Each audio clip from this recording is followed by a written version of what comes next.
തലച്ചോറ് ദേശനിവാസികൾക്ക് ഞങ്ങളുടെ ക്രിസ്തീയ അഭിവാദനങ്ങളെ അറിയിക്കുകയാണ്. മദ്യത്തിനും മയക്കുമരുന്നിനുമെതിരെയുള്ള ബോധവൽക്കരണ സന്ദേശയാത്രയുടെ ഭാഗമായിട്ടാണ് നിങ്ങളെ ഈ ദേശത്തെ അഭിസംബോധന ചെയ്ത് സംസാരിപ്പാൻ അല്പ മിനിറ്റുകൾ ഞങ്ങൾ നിങ്ങളുടെ മുമ്പിലായിരിക്കുന്നത്. മദ്യവും മയക്കുമരുന്നിന്റെ ഉപയോഗങ്ങളും സിനിമാ രംഗത്ത് സിനിമാ സംവിധായകന്മാർ, രാഷ്ട്രീയ രംഗത്ത് രാഷ്ട്രീയ പ്രവർത്തകർ, മതനേതാക്കന്മാർ പലരും ഇതിന് അടിമകളായി. മദ്യവും മയക്കുമരുന്നും ജീവിതത്തിൽ ഒന്നിൽ നിന്നും ഒഴിച്ചുകൂടാൻ കഴിയാത്തൊരു കാര്യമായി. ജീവിതത്തിന്റെ സമാധാനങ്ങൾ നഷ്ടപ്പെട്ട് ജയിലറയ്ക്കകത്തേക്ക് അടയ്ക്കപ്പെടുന്ന യൗവനം, കുടുംബങ്ങൾ തകർന്ന അനവധി വാർത്തകൾ നമ്മൾ ഓരോ ദിവസവും കേട്ടുകൊണ്ടിരിക്കുകയാണ്. ഭർത്താവിനെ മദ്യം കവർന്ന് നശിപ്പിച്ച് വിധവയായി ചെറുപ്രായത്തിലെത്തിയിരണ്ട സഹോദരിമാർ, സ്വന്തം പിതാവിനെ നഷ്ടപ്പെട്ട കുഞ്ഞുങ്ങൾ, ബാല്യം, കൗമാരം, യൗവനം ഒക്കെ നഷ്ടപ്പെട്ട എത്രയോ യൗവനക്കാർ, കുഞ്ഞുങ്ങൾ നമ്മുടെ ചുറ്റുപാടുമുണ്ട്. നമ്മൾ ഓരോ ദിവസവും വാർത്തകൾ കേൾക്കുന്നു. ഇന്നലെയും ഞെട്ടലോടെയുള്ളൊരു വാർത്ത നമ്മൾ കേട്ടു.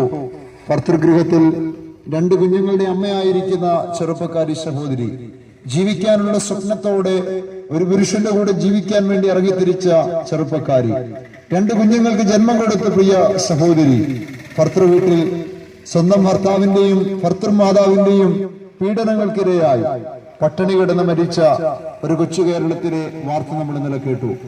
എന്താണ് ഇതിന്റെ പുറകിലെ കാരണം? അതിന്റെ പുറകിലെ കാരണങ്ങൾ പോലീസുകാരും രാഷ്ട്രീയ പ്രവർത്തകന്മാരും ഒത്തിരി കാര്യങ്ങൾ ചൂണ്ടിക്കാണിക്കുമ്പോൾ ഞങ്ങൾക്ക് ഒറ്റ കാര്യമേ ഇന്ന് പകൽ നിങ്ങളോട് പറയാനുള്ളൂ. അതിന്റെ പുറകിലെ കാരണം പാപമാണ്. എന്നാൽ പാപത്തിന് പരിഹാരം എങ്ങനെ വരുത്താൻ കഴിയും? പാപത്തിൽ നിന്ന് മനുഷ്യന് രക്ഷ എങ്ങനെ? ഇത്യാദി വിഷയങ്ങളെ നിങ്ങളുടെ മുമ്പിൽ വരച്ചു കാണിച്ചുകൊണ്ട് ഞങ്ങളുടെ അനുഭവങ്ങളിൽ നിന്ന് സംസാരിപ്പാൻ ഞങ്ങൾ അല്പ മിനിറ്റുകൾ താല്പര്യപ്പെടുകയാണ്. തിരക്കേറിയ നിങ്ങളുടെ സമയത്തിൽ അല്പ മിനിറ്റുകൾ ഇവിടെ കേൾക്കുന്ന ഈ ബോധവൽക്കരണ സന്ദേശത്തിലേക്ക് ഹാർദവമായി ഞങ്ങൾ സ്വാഗതം ചെയ്യുന്നു. നിങ്ങളോട് സംസാരിപ്പാൻ ഞങ്ങളുടെ ടീമിൽ ആയിരിക്കുന്നത് അൽ അമീൻ എന്ന പ്രിയ യുവ സഹോദരനാണ്. നിങ്ങളോട് അല്പ മിനിറ്റുകൾ സംസാരിക്കും. ദൈവം നിങ്ങളെ സഹായിക്കുമാറാകട്ടെ. Praise the Lord. ദൈവത്തിന്റെ അതിപരിശുദ്ധമായ നാമം ഈ പകൽക്കാലം എല്ലാ കാലം വാഴ്ത്തപ്പെടുമാറാകട്ടെ. ഈ ദേശത്ത് ആയിരിക്കുന്ന പ്രബുദ്ധരായ എല്ലാ ദേശനിവാസികൾക്കും അഖിലോക രക്ഷിതാവും മാനവരാശിയുടെ വീണ്ടെടുപ്പുകാരനുമായ യേശുക്രിസ്തുവിന്റെ നിസ്തുല്യ നാമത്തിൽ ഞങ്ങളുടെ ക്രിസ്തീയ വന്ദനങ്ങളെ രേഖപ്പെടുത്തുന്നു. മദ്യത്തിനും മയക്കുമരുന്നിനും എതിരായിട്ടുള്ള ബോധവൽക്കരണ സുവിശേഷ സന്ദേശയാത്രയാണ് ഈ പകൽക്കാലവും ഈ ദേശത്ത് നിങ്ങളുടെ മുൻപിൽ ആയിരിക്കുന്നത്. കേവലം മുൻവിധികളൊന്നുമില്ലാതെ തന്നെ ഈ സുവിശേഷ ശബ്ദം ശ്രവിക്കുവാൻ വേണ്ടി താങ്കൾ വിലയേറിയ സമയത്തെ ഈ മൈക്ക് പോയിന്റിലേക്ക് ഞങ്ങൾ ചോദിക്കുകയാണ്. നാം ഓരോരുത്തരുമായിരിക്കുന്ന ഈ മലയാളക്കരയിൽ ഓരോ ദിവസവും മനുഷ്യ മനസാക്ഷിയെ മരവിപ്പിക്കുന്ന വാർത്തകൾ കൊണ്ട് നിറഞ്ഞിരിക്കുന്ന ഒരു കാലഘട്ടത്തിലാണ് നാം ഓരോരുത്തരും ആയിരിക്കുന്നത്. പത്രമാധ്യമങ്ങളും നവമാധ്യമങ്ങളും ഒക്കെ എടുത്ത് പരിശോധിച്ചാൽ ഞെട്ടിപ്പിക്കുന്ന വാർത്തകളാണ് ഓരോ ദിവസവും നമുക്ക് കാണാൻ സാധിക്കുന്നത്. യുവതലമുറകൾ ഓരോരുത്തരും മദ്യത്തിനും മയക്കുമരുന്നിനും അടിമപ്പെട്ട് തന്റെ ഭാവി ജീവിതം നശിപ്പിച്ചുകൊണ്ടിരിക്കുന്ന ഒരു സാഹചര്യത്തിലൂടെയാണ് നാം കടന്നുപോയിക്കൊണ്ടിരിക്കുന്നത്. സാമൂഹികമായിട്ട് മനുഷ്യൻ ധാർമ്മിക മൂല്യങ്ങളില്ലാത്തവനായി തീർന്നുകൊണ്ടിരിക്കുന്ന ഒരു സമൂഹത്തിൽ രാഷ്ട്രീയം പരിശോധിച്ചാൽ എവിടെ അക്രമങ്ങളും അനീതികളും അരാജകത്വം നിറഞ്ഞ ജീവിതങ്ങളും കാഴ്ചവെച്ചുകൊണ്ടിരിക്കുന്ന ഒരു സാഹചര്യത്തിൽ വിദ്യാഭ്യാസപരമായി സകലതും കൈവരിച്ചു, സാക്ഷരതയിൽ 100% കൈവരിച്ചു എന്ന് അവകാശപ്പെടുന്ന കേരളത്തിൽ നടന്നുകൊണ്ടിരിക്കുന്ന ഓരോ ദിവസത്തെയും വാർത്തകൾ മനുഷ്യ മനസാക്ഷിയെ മരവിപ്പിച്ചുകൊണ്ടിരിക്കുന്നതാണ്. എന്തുകൊണ്ടാണ് ഇങ്ങനെയുള്ള വാർത്തകളൊക്കെ ഓരോ ദിവസവും നമുക്ക് സമസ്വഭാവമായ മനുഷ്യരിൽ നിന്നുണ്ടായിക്കൊണ്ടിരിക്കുന്നത്? നാം ഒന്ന് ചിന്തിച്ചാൽ ഈ ലോകം ഒരുപാട് പേരും പെരുമയും പ്രശസ്തിയുമുള്ള പല നേതാക്കന്മാരെയും തത്വസംഹിതങ്ങളും അവരുടെ ആചാര ചിന്തകളും ഒക്കെ കണ്ടിട്ടുണ്ട്. പക്ഷേ ഇവർക്കാർക്കും പറയാൻ സാധിച്ചിട്ടില്ല എന്തുകൊണ്ടാണ് മനുഷ്യൻ കുത്തഴിഞ്ഞ പുസ്തകം പോലെ ഈ സമൂഹത്തിൽ ഇങ്ങനെ ജീവിച്ചുകൊണ്ടിരിക്കുന്നതെന്ന്. ഇതിന് വ്യക്തമായ ഉത്തരം നൽകിയ ഒരു പുസ്തകം ഈ ഉലകത്തിലുണ്ടെങ്കിൽ അത് ഞങ്ങൾ ഈ പകൽക്കാലം പ്രസംഗിക്കുന്ന ബൈബിളാണ്. ബൈബിൾ വളരെ വ്യക്തമായി രേഖപ്പെടുത്തി വെച്ചിരിക്കുന്നു, മനുഷ്യൻ ഈ ചെയ്യുന്ന പ്രവൃത്തികളുടെ ഒക്കെയും കാരണമെന്ന് പറയുന്നത് അവനിൽ രൂഢമൂലമായി കിടക്കുന്ന പാപമാണ്. എന്താണ് പാപമെന്ന് ചിന്തിച്ചാൽ നമുക്ക് മനസ്സിലാക്കാൻ കഴിയും. സൃഷ്ടികർത്താവായ ദൈവത്തോട് മനുഷ്യൻ മറുതലിപ്പ് കാണിച്ച് ദൈവത്തിന്റെ കൽപ്പനകളെ അനുസരിക്കാതെ ദൈവത്തെ വിട്ടുമാറുന്നതിനെയാണ് പാപമെന്ന് പറയുന്നത്. അങ്ങനെയെങ്കിൽ ഇത് കേൾക്കുമ്പോൾ ഒരുപക്ഷെ താങ്കൾ ചിന്തിക്കുകയായിരിക്കാം, ഞാനൊരു പാപിയല്ല, ഞാനൊരു പാപവും ചെയ്തിട്ടില്ല, ഞാൻ ആർക്കും ഇന്നേ വരെ ഒരു ദോഷവും പ്രവർത്തിച്ചിട്ടില്ല എന്ന്. എന്നെ കേൾക്കുന്ന മാന്യമിത്രമേ, നാം ഒന്ന് ചിന്തിച്ചേ. നമ്മുടെ അതേ സ്വഭാവമുള്ള, നമ്മുടെ അതേ രൂപസാദൃശ്യമുള്ള, നമ്മുടെ അതേ പെരുമാറ്റമുള്ള നമുക്ക് സഹോദരങ്ങളായ മനുഷ്യരല്ലേ ഈ കാണുന്ന അക്രമങ്ങളൊക്കെ ചെയ്തു തീർത്തുകൊണ്ടിരിക്കുന്നത്? അങ്ങനെയെങ്കിൽ നമുക്ക് ഇതിൽ പങ്കില്ല എന്ന് പറയാൻ സാധിക്കുമോ? ഇല്ല പ്രിയമുള്ളവരെ, മനുഷ്യർ ഓരോരുത്തരും പാപികളാണ്. കുറച്ചുകൂടെ വ്യക്തമായ ഉദാഹരണം പറഞ്ഞാൽ, ആരെയും ഇന്നുവരെ കടിച്ചിട്ടില്ലാത്ത ഒരു പാമ്പ് നമ്മുടെ മുൻപിൽ വന്ന് നിന്നാൽ അതിന് വിഷമില്ല എന്ന് കരുതി നാം വിട്ടുമാറത്തില്ല. കാരണം പാമ്പെന്ന് പറയുന്ന ജന്തുവിൽ വിഷമുണ്ട് എന്ന് സാമാന്യ ബുദ്ധിയുള്ള ഓരോ മനുഷ്യനും ഗ്രഹിക്കാവുന്നതാണ്. ഇതേപോലെ മാനവജാതി അല്ലെങ്കിൽ മനുഷ്യന്റെ ഉള്ളിൽ പാപം എന്ന വസ്തുത രൂഢമൂലമായി കിടക്കുന്നു. ഈ പാപമാണ് പ്രിയമുള്ളവരെ മനുഷ്യനെ ഈ കാണുന്ന നിലവാരത്തിൽ അവന്റെ വിദ്യാഭ്യാസത്തിന് വിരോധമായിട്ട്, അവന്റെ ബുദ്ധിക്ക് വിരോധമായിട്ട് പല അക്രമങ്ങളും ചെയ്യുവാൻ അവനെ പ്രേരിപ്പിച്ചുകൊണ്ടിരിക്കുന്നത്. മനുഷ്യന്റെ പാപം നീതിമാനും വിശുദ്ധനുമായ ദൈവത്തിൽ നിന്ന് അവനെ അകറ്റി കരുത്തിരുണ്ട മനസാക്ഷിയോടെ പാപത്തിന്റെ ചേറ്റുകണ്ടത്തിൽ താഴ്ത്തുന്നത് നമുക്ക് കാണാൻ സാധിക്കും. എന്നിട്ടോ പാപത്തിന്റെ ചേറ്റുകണ്ടത്തിൽ നിലം പതിച്ച മനുഷ്യൻ പാപത്തിന് പരിഹാരം കാണാതെ താൽക്കാലികമായ കർമ്മമാർഗങ്ങൾ ചെയ്ത് അവൻ പാപത്തിൽ നിന്ന് വിടുതൽ പ്രാപിക്കാൻ ശ്രമിക്കുന്നു. പക്ഷേ ഇതൊന്നും അവന്റെ പാപത്തിന് വിടുതൽ നൽകുന്നില്ല എന്ന് നമുക്ക് മനസ്സിലാക്കാൻ കഴിയും. എന്നിട്ടോ പല പ്രവൃത്തികൾ ചെയ്തിട്ടും, തന്റെ ബുദ്ധിയിൽ ഉദിച്ച ആശയങ്ങൾ അനുസരിച്ച് പല പ്രവൃത്തികൾ അവലംബിച്ചിട്ടും പാപത്തിന് പരിഹാരം കാണാൻ സാധിക്കുന്നില്ലെന്ന് മനസ്സിലാക്കുന്ന മനുഷ്യൻ അവസാനം ആത്മഹത്യയുടെ വക്കിൽ ചെന്നെത്തുന്നു. ഈ സുവിശേഷ സന്ദേശം താങ്കളുടെ ചെവിയിൽ മുഴങ്ങുമ്പോൾ ഞാൻ നിങ്ങളോട് ഈ പകൽക്കാലം വിളിച്ചു പറയാൻ ആഗ്രഹിക്കുന്ന ഒരു വസ്തുത, പ്രിയമുള്ളവരെ, ആത്മഹത്യ അരുതേ. ആത്മഹത്യ ഒന്നിനും ഒരു പരിഹാരമല്ല. ആത്മഹത്യ ഒരു ശാശ്വത മാർഗമല്ല. ആത്മഹത്യ അരുതേ. പ്രിയമുള്ളവരെ, നിങ്ങളെ വിടുവിക്കുവാൻ ഒരു വ്യക്തിക്ക് കഴിയും. നിങ്ങളുടെ പ്രശ്നം എന്തുമായിക്കൊള്ളട്ടെ, നിങ്ങളുടെ പ്രയാസങ്ങൾ എന്തുമായിക്കൊള്ളട്ടെ, അമ്മയെ ആശ്വസിപ്പിക്കും പോലെ ഞാൻ നിങ്ങളെ ആശ്വസിപ്പിക്കുമെന്ന് അരുളി ചെയ്ത ഒരു അരുമനാഥൻ ഈ പകലിലും നിങ്ങളെ സ്നേഹിക്കുന്നുണ്ട് എന്നുള്ള വസ്തുത നിങ്ങൾ മറന്നു പോകരുത്. തന്റെ ഏകജാതനായ പുത്രനിൽ വിശ്വസിക്കുന്ന ഏവനും നശിച്ചു പോകാതെ നിത്യജീവൻ പ്രാപിക്കേണ്ടത് ദൈവം അവനെ നൽകുവാൻ തക്കവണ്ണം ലോകത്തെ സ്നേഹിച്ചു. അർത്ഥാൽ ഈ ലോകത്തിലായിരിക്കുന്ന മനുഷ്യനെ, പാപിയായിരിക്കുന്ന മനുഷ്യനെ സ്നേഹിച്ച ഒരു നല്ല രക്ഷിതാവ് ഈ ഉലകത്തിൽ നിന്നും ജീവിക്കുന്നുണ്ട്. ആ രക്ഷിതാവിന്റെ പേരാണ് ഈ പകൽക്കാലം അല്ലമീൻ പ്രസംഗിച്ചു കൊണ്ടിരിക്കുന്ന നസ്രത്തുകാരനായ യേശു ക്രിസ്തു. അഖിലാന്റെ ചരിത്രത്തെ AD എന്നും BC എന്നും രണ്ടായി കീറി മുറിച്ചുകൊണ്ട് ചരിത്രത്തിന്റെ കേന്ദ്രബിന്ദുവായി നാമം ഉയർത്തിയ ക്രിസ്തുവിനെ കുറിച്ച് എഴുതിയിട്ടുള്ള പുസ്തകങ്ങൾക്കോ പ്രവചനങ്ങൾക്കോ കണക്കില്ല എന്നുള്ളതാണ് വാസ്തവം. അതിശൈത്യമുള്ള ഒരു രാത്രിയിൽ ഒരു കന്യകയുടെ ഗർഭപാത്രത്തോളം ചെറുതായി ദൈവമായിരിക്കെ ദൈവത്തോടുള്ള സമത്വം മുറുകെ പിടിക്കാതെ മനുഷ്യ സാദൃശ്യത്തിലായി ദാസരൂപമെടുത്ത് വേഷത്തിൽ മനുഷ്യനായി വിളങ്ങി യേശു ക്രിസ്തു ഈ ഭൂമിയിൽ അവതരിക്കുവാനിടയായി തീർന്നു. എന്തിനു വേണ്ടിയിട്ട് യേശു ക്രിസ്തു ഈ ഭൂമിയിൽ അവതരിച്ചതെന്നറിയാമോ? ബൈബിൾ വളരെ വ്യക്തമായി പഠിപ്പിക്കുന്നു, ഒരു വ്യത്യാസവുമില്ല, എല്ലാവരും പാപം ചെയ്ത് ദൈവ തേജസ് നഷ്ടപ്പെട്ടവരായി തീർന്നു. പാപത്തിന്റെ ശമ്പളം മരണമാകുന്നു. പ്രിയമുള്ളവരെ, പാപം ചെയ്യുന്ന ദേഹി മരിക്കും നിശ്ചയം. ഈ സുവിശേഷ സന്ദേശം താങ്കൾ കേൾക്കുമ്പോൾ ചിന്തിച്ചു കൊള്ളുക. ഒരിക്കൽ പ്രസംഗിക്കുന്ന ഞാനും ഈ പ്രസംഗം കേൾക്കുന്ന നിങ്ങളും ഈ ഉലകത്തിൽ നിന്ന് മാറ്റപ്പെടും. അന്ന് നാം ഉണ്ടാക്കിയ നമ്മുടെ വസ്തുവകകൾക്കോ, നമ്മുടെ പാരമ്പര്യങ്ങൾക്കോ, നമ്മുടെ സുഹൃത്തുക്കൾക്കോ, രക്തബന്ധങ്ങൾക്കോ നമ്മെ മരണത്തിൽ നിന്ന് വിടുവിക്കാൻ കഴിയത്തില്ല കേട്ടോ. മരണത്തോടെ പലപ്പോഴും നമ്മുടെ ജീവിതം അവസാനിക്കുന്നു നാം വിചാരിക്കുന്നു. പക്ഷേ അല്ല പ്രിയമുള്ളവരെ, മരണത്തിനപ്പുറം ഒരു ന്യായവിധി മനുഷ്യനെ നിയമിച്ചിട്ടുണ്ട്. അവനപ്പുറം ഒരു നിത്യജീവൻ മനുഷ്യനെ നിയമിച്ചിട്ടുണ്ട്. ഈ നിത്യജീവനിലേക്ക് കടക്കുവാൻ അവന്റെ യോഗ്യത തെളിയിക്കേണ്ട അവസരമാണ് ഈ ഭൂമിയിലെ 70-80 സംവത്സരം നൽകപ്പെട്ടിരിക്കുന്നത്. അങ്ങനെയെങ്കിൽ യേശു ക്രിസ്തു എന്തിനീ ഭൂമിയിൽ അവതരിച്ചു എന്ന് ചോദിച്ചാൽ, സകല മാനവജാതിയുടെയും പാപത്തിന് പരിഹാരത്തിനായിട്ട് രക്തം ചൊരിഞ്ഞിട്ടല്ലാതെ പാപത്തിൽ നിന്ന് വിമോചനമില്ലെന്ന ദൈവിക വിധിയുടെ മുൻപാകെ മനുഷ്യനെ അവന്റെ പാപത്തിൽ നിന്ന് വീണ്ടെടുക്കുവാൻ വേണ്ടിയിട്ട് യേശു ക്രിസ്തു ഈ ഭൂമിയിൽ ഉദയം ചെയ്യുവാനിടയായി തീർന്നത്. കാലിത്തൊഴുത്തിൽ ഉദയം ചെയ്ത ക്രിസ്തു കാലിത്തൊഴുത്ത് മുതൽ കാൽവരി മല വരെ ജീവിക്കുവാനിടയായി തീർന്നു. അനാഥർക്ക് ആശ്വാസവും, രോഗിക്ക് സൗഖ്യവും, വിധവയ്ക്ക് ന്യായകർത്താവും ന്യായപാലകനും, മരിച്ചവർക്ക് ജീവനും പുനരുദ്ധാനവും സൗജന്യമായി നൽകിക്കൊണ്ട് ആ യേശു ക്രിസ്തു ജീവിക്കുവാനിടയായി തീർന്നു. എന്നിട്ട് താൻ മുന്നേ കൂട്ടി അരുളി ചെയ്തതുപോലെ താൻ മനുഷ്യന്റെ പാപത്തിന് പരിഹാരത്തിനായിട്ട്, സകല മാനവജാതിയുടെ പാപത്തിന് പരിഹാരത്തിനായിട്ട് കാൽവരി ക്രൂശിൽ പരമയാഗമായി തീരുവാനിടയായി തീർന്നു.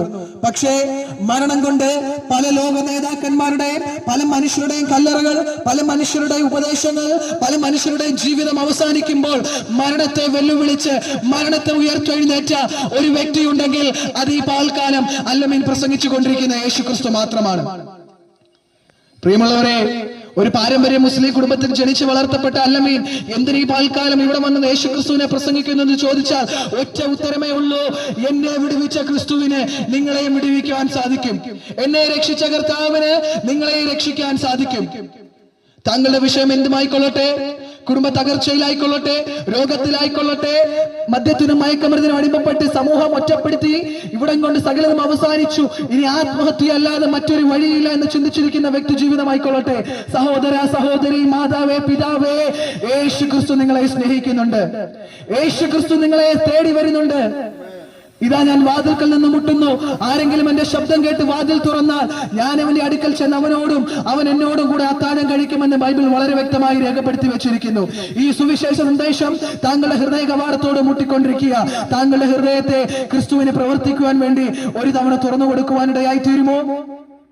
കേവലം ഒരു മതത്തെ കുറിച്ചല്ല ഈ പകൽക്കാലം ഞാൻ ഇവിടെ പ്രസംഗിച്ചു കൊണ്ടിരിക്കുന്നത്. മതത്തിന്റെ ചട്ടക്കൂടുകളും മതത്തിന്റെ കർമ്മമാർഗങ്ങളും ഒക്കെ ജീർണിച്ച വസ്ത്രം പോലെ അവനെ മനുഷ്യൻ എറിഞ്ഞു കളഞ്ഞുകൊണ്ടിരിക്കുന്നു. മതത്തെ കുറിച്ചല്ല, മനുഷ്യനെ മനുഷ്യനായി കാണാൻ പഠിപ്പിച്ച, ശത്രുവിനെ സ്നേഹിക്കാൻ പഠിപ്പിച്ച യേശു ക്രിസ്തുവിനെ കുറിച്ചാണ് ഞാൻ ഈ പകൽക്കാലം പ്രസംഗിച്ചു കൊണ്ടിരിക്കുന്നത്. യേശു ക്രിസ്തുവിന്റെ അടുക്കൽ വരുന്നവർക്ക് മതമില്ല കേട്ടോ. മനുഷ്യനെ സ്നേഹിക്കാൻ പഠിപ്പിച്ച ഒരു നല്ല രക്ഷിതാവുണ്ടെങ്കിൽ അത് ഈ പകൽക്കാലം അല്ലമീൻ പ്രസംഗിക്കുന്ന യേശു ക്രിസ്തു മാത്രമാണ്. ബൈബിൾ വളരെ വ്യക്തമായി രേഖപ്പെടുത്തി വെച്ചിരിക്കുന്നു: മറ്റൊരുത്തനിലും രക്ഷയില്ല, നാം രക്ഷിക്കപ്പെടുവാൻ ആകാശത്തിന്റെ കീഴിൽ മനുഷ്യരുടെ നൽകപ്പെട്ട യേശു ക്രിസ്തു എന്ന നാമമല്ലാതെ മറ്റൊരു നാമവുമില്ല. എന്നെ കേൾക്കുന്ന പ്രിയമുള്ളവരെ, താങ്കളുടെ വിഷയം എന്തുമായിക്കൊള്ളട്ടെ, കുടുംബ തകർച്ചയായിക്കൊള്ളട്ടെ, കടഭാരത്തിലായിക്കൊള്ളട്ടെ, ആകുല ചിന്തയിലായിക്കൊള്ളട്ടെ, സകലതും അവസാനിച്ചു, കുടുംബക്കാരും ചാർച്ചക്കാരും എല്ലാം കൈവിട്ടു, ഇനി മറ്റൊരു വഴി മുൻപിൽ കരുതിയിരിക്കുന്ന വ്യക്തി ആയിക്കൊള്ളട്ടെ, പ്രിയമുള്ളവരെ, യേശു നിങ്ങളെ സ്നേഹിക്കുന്നുണ്ട്. താങ്കൾ ചെയ്യേണ്ടത് ഇത്രമാത്രം: കർത്താവേ, ഞാനൊരു പാപിയാണ്, അങ്ങന്റെ പാപത്തിന് പരിഹാരത്തിന് വേണ്ടിയിട്ട് ഈ ഭൂമിയിൽ ഉദയം ചെയ്തു, എന്റെ പാപത്തിന് പരിഹാരത്തിന് വേണ്ടിയിട്ട് കാൽവരി ക്രൂശിൽ എനിക്ക് പകരമായി യാഗമായി തീർന്നു എന്ന് ഹൃദയം കൊണ്ട് വിശ്വസിച്ച് വായ് കൊണ്ട് ഏറ്റുപറയുമ്പോൾ താങ്കൾ രക്ഷിക്കപ്പെടുവാനിടയായിത്തീരും. താങ്കളുടെ പാപത്തിന്റെ ശമ്പളമായ നിത്യമായ മരണത്തിൽ നിന്ന് താങ്കളെ വിടുവിക്കുവാൻ യേശു ക്രിസ്തുവിന് കഴിയും. അതുകൊണ്ട് ഇനി ഒരു നിമിഷം പോലും നീറുന്ന മനസാക്ഷിയോടെ, ആകുല ചിന്തയോടെ ജീവിച്ചു തീർക്കേണ്ട ആവശ്യമില്ല. പ്രിയമുള്ളവരെ, താങ്കളുടെ പാപത്തിന് പരിഹാരം യേശു ക്രിസ്തു നിവർത്തിക്കുവാനിടയായി തീർന്നു. ആ യേശുവിൽ വിശ്വസിക്കാം, എന്നാൽ താങ്കളും കുടുംബവും രക്ഷ പ്രാപിക്കുവാനിടയായി തീരും. ഈ സുവിശേഷ സന്ദേശം ഞങ്ങൾ ഇവിടെ പരിസമാപിക്കുമ്പോൾ പ്രിയമുള്ളവരെ, വീണ്ടും ഞാൻ ഓർമ്മിപ്പിക്കട്ടെ, രക്ഷിക്കപ്പെടാൻ ഏകമാർഗം യേശു ക്രിസ്തുവിന്റെ നാമം മാത്രം. ഈ പകലിലും അല്ലമീൻ പ്രസംഗിച്ചു കൊണ്ടിരിക്കുന്നത് ആ യേശു ക്രിസ്തുവിന്റെ സ്നേഹത്തെ പറ്റിയാ. ഞാനായിരുന്ന അവസ്ഥകളിൽ ഞാൻ വിശ്വസിച്ച ദൈവങ്ങൾക്കോ, ഞാൻ വിശ്വസിച്ച കർമ്മമാർഗങ്ങൾക്കോ, ഞാൻ അവലംബിച്ച പ്രാർത്ഥനകൾക്കോ, മറ്റു യാതൊന്നിനും എന്റെ പ്രാർത്ഥനയ്ക്ക് മറുപടി തരാൻ സാധിച്ചില്ല. ഞാൻ വിശ്വസിച്ച മതപ്രസ്ഥാനങ്ങൾക്കോ മത നേതാക്കന്മാർക്കോ എന്റെ ആവശ്യങ്ങൾക്ക് വിടുതൽ തരാൻ സാധിച്ചില്ല. എന്റെ പാപത്തിൽ നിന്ന് എന്നെ വീണ്ടെടുക്കാൻ സാധിക്കാതെ ഞാൻ വിശ്വസിച്ചത്, ഞാൻ ആശ്രയിച്ചത് ലോകത്തിലെ പലതും അമ്പേ പരാജയപ്പെട്ടപ്പോൾ ഞാൻ സ്നേഹിക്കാത്തയിടത്തും ഞാൻ തേടിപ്പോകാത്തയിടത്തും എന്നെ തേടി വന്ന ഒരു രക്ഷിതാവുണ്ടെങ്കിൽ ആ രക്ഷിതാവിനെ, പ്രിയമുള്ളവരെ, ഈ പകലിലെ അല്ലമീൻ ചങ്കൂറ്റത്തോടെ സംസാരിച്ചു കൊണ്ടിരിക്കുന്നത്. ആ രക്ഷിതാവിന്റെ പേരാണ് നസ്രത്തുകാരനായ യേശു ക്രിസ്തു. അതുകൊണ്ട് ഈ സുവിശേഷ സന്ദേശം താങ്കളോട് ഞാൻ ഒരു ജീവിത അനുഭവത്തിൽ നിന്ന് പങ്കുവയ്ക്കുവാൻ ആഗ്രഹിക്കുക. യേശു ഒരിക്കലും നിങ്ങളെ ചതിക്കത്തില്ല. യേശു ഒരിക്കലും നിങ്ങളെ ഒറ്റപ്പെടുത്തത്തില്ല. യേശു ഒരിക്കലും നിങ്ങളെ കൈവിടത്തില്ല. ഞാൻ ലോകാവസാനത്തോളം എല്ലാ നാളും നിങ്ങളോട് കൂടെ ഉണ്ടെന്ന് അരുളി ചെയ്ത ദൈവം, അവൻ ഫോഷ്ക് പറയത്തില്ല. ഫോഷ്ക് പറയാൻ അവൻ മനുഷ്യനുമല്ല. അങ്ങനെയെങ്കിൽ എന്നെ കേൾക്കുന്ന സഹോദരങ്ങളെ, താങ്കളെ സ്നേഹിക്കുന്ന ഒരു യേശുവുണ്ട്. താങ്കളെ വിടുവിക്കാൻ കഴിയുന്ന ഒരു യേശുവുണ്ട്. താങ്കളെ നിത്യതയിലേക്ക് അടുപ്പിക്കുവാൻ, താങ്കളുടെ പാപത്തിൽ നിന്ന് വിടുതൽ തന്ന് താങ്കളെ പാപകൂപത്തിൽ നിന്ന് വീണ്ടെടുക്കുവാൻ കഴിയുന്ന ഒരു നല്ല രക്ഷിതാവ് ഈ പകലിലും താങ്കളെ സ്നേഹത്തോടെ വിളിക്കുന്നുണ്ട്. ആ യേശുവിന് വേണ്ടി താങ്കളുടെ ഹൃദയത്തെ സമർപ്പിക്കുവാനിടയായി തീരുമോ?